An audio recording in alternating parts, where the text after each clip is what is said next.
3 years ago, I was working as an SEO manager and it was difficult. Most of the times I had to keep reading all these blog things to find out what problems should I solve so the content could rank better. At the end of the day, everything was just boring to me. After a while, I accidentally heard about UX, so started to do a bit of research on how to become a UX designer. See, I was doing it wrong. Silly me. See, I didn't even know what UX was.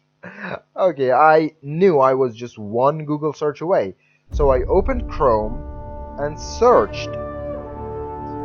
By doing this research thing, I found that UX is creating a space in a way that solves the need of your user. So, I realized it so far. But the question was, we've got UX, but also we've got UI as well. So what's the difference here? Alright, I understood that I have to create a space, but what was the whole freaking UI thing? It took me some time to realize this thing, but when it comes to UI, You're talking about the screen, what your user sees whatsoever. On the other side, UX refers to the entire interaction you have with a product. See, when I design a website, the shape I'm considering my button to be, the colors, the radius, the fonts is UI. But the links, how it interacts with users, the animations is UX. confused, right? Be like that for another 5 hours, you might be where I was at the start. Now, if I had a button on my website, the button's link, is it UI or is it UX? Alright, see, I was abandoning my last career and shifting to a new one, so I needed to know every little details about that, but I still didn't know what does a UX designer do, and I had no UX designers close to me. So I asked my question on Quora and got nothing.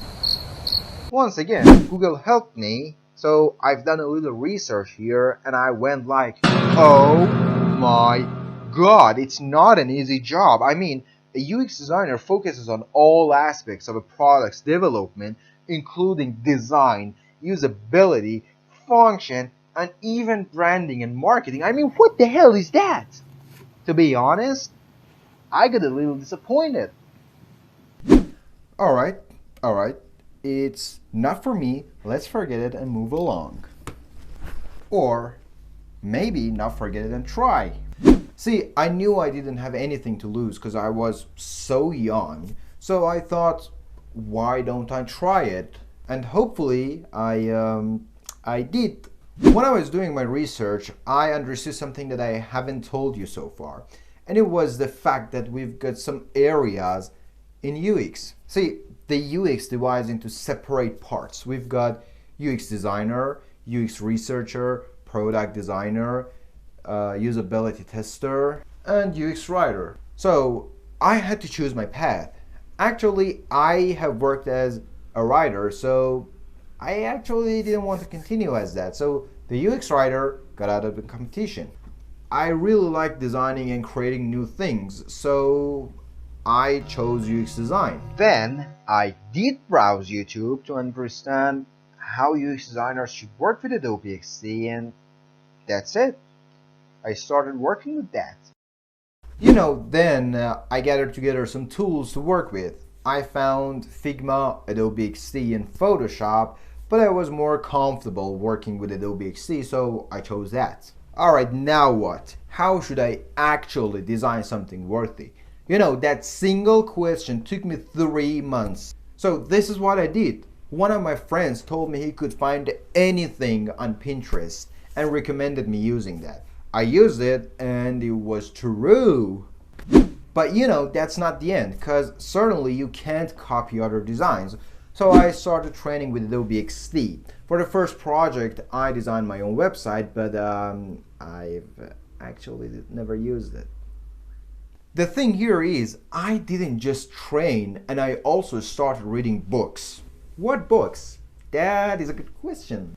I had a book named The Design of the Everyday Things, and it was pretty much well, and I actually enjoyed reading it. But also in the video right here, I told you some books that you could read to improve as a UX designer. Alright, I knew I wanted to become a UX designer and I really was trying to become one. I really tried hard, but the thing is, I had no one to tell me my mistakes. So I installed LinkedIn and met this wonderful guy who actually could help me with this whole process thing. He reviewed my designs and told me what mistakes I had. And also, if you want me to review your designs, there's a LinkedIn profile link pinned down in the comment section. Text me there and I'll help you. And that's pretty much it. Now you know how I became a UX designer in just 3 months. So if you had any question, I'd be happy to answer by the comment section. And also, I think this video right here might help you. Stay safe.